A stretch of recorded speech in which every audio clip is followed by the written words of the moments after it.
least you. Oh, Our Lancashire dad at 3 doesn't quite qualify for his own certificate, but he's stormed ahead of Knocker with 1 bite to nil. it was serving for the thought. The box. You can't do the thought. I don't know, I'm alright by around now again. You know what that one? That's a funny one, yeah. Oh, but the funny guy, another goal like just day. Yeah, it doesn't feel like a bit of good old-fashioned North versus South stereotyping.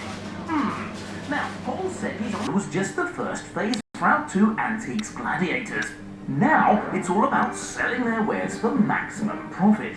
Back at their headquarters, our rivals raid their contacts books and hit the phones, each doing everything in their power to gain the advantage. At home in Buckinghamshire, Maestro Eric is surveying his haul with pride.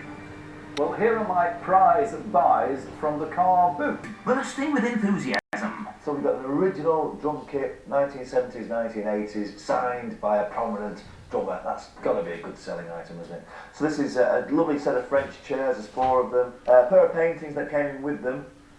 Not sure what I'm going to do with those. A set of 12 handles, which is good. These are solid silver. An Albert chain, which goes on a gentleman's waistcoat. A pastille burner, which is the one I like, which is a wonderful little item from the late 19th century, which has which added fragrance to the room. A bit like you, Mr. Eric Knowles, there we are. And my favourite out of all this lot has to be this certificate. It's from the Thanet Agricultural Association. And that's no longer around, but I have managed to contact somebody that has a record of that particular society, so I'd be very interested to find out exactly what that was for. And last but not least is a fountain pen. Armed and dangerous, both our heroes hurl themselves headlong into a frenzy of selling. But remember, until they've shaken on it and the money has changed hands, no deal is truly sealed. Our Morecambe rock god is hoping to kick off his selling spree with the drum kit branching the ex-Iron Maiden drummer's signature, which he purchased for £80. He's invited another Eric, the drummer in his own band, to come and shift up a gear, determined to take the #1 spot on the winner's podium. There's good news for Eric. His rendezvous with Lembit is on, and he's elected to meet up at the tape, picking up the pace.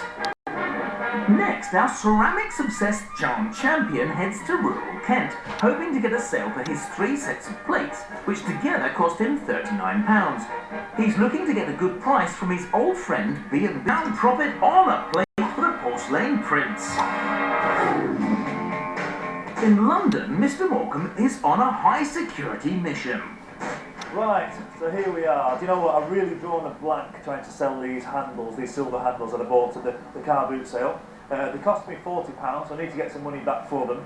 But actually, they're virtually unsaleable. The condition is terrible, they're falling to bits. They're actually worth more for the waiting. Half an hour later, our antiques agent returns. You know what? You know what? I feel like I just sold my grandmother. Here we are, that's how it works, isn't it? But you know what? These were unsaleable items.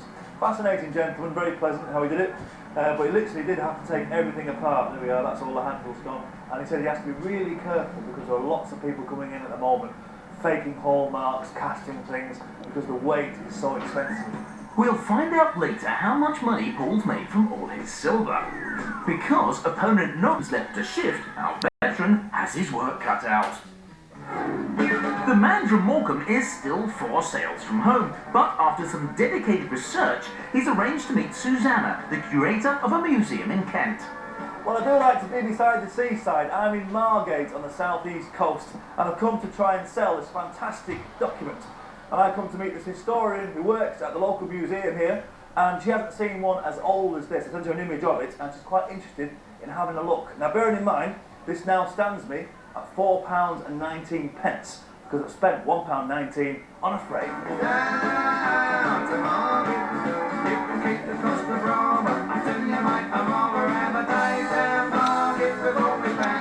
Look at this.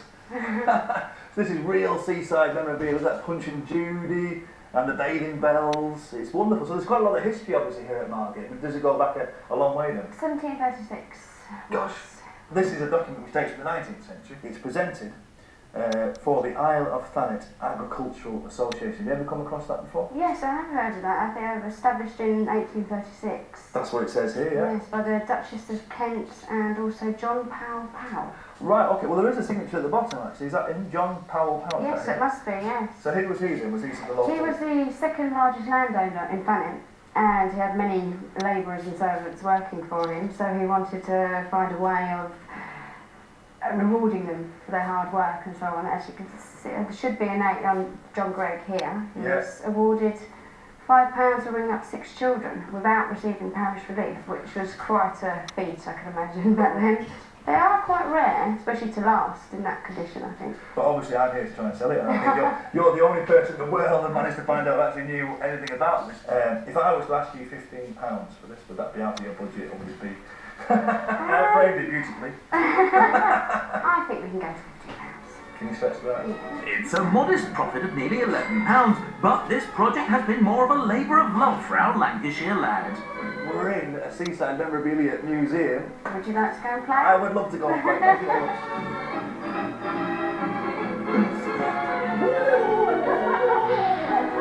Dear, oh dear, you can take the lad out of Morecambe, but you can't take Morecambe out of the lad.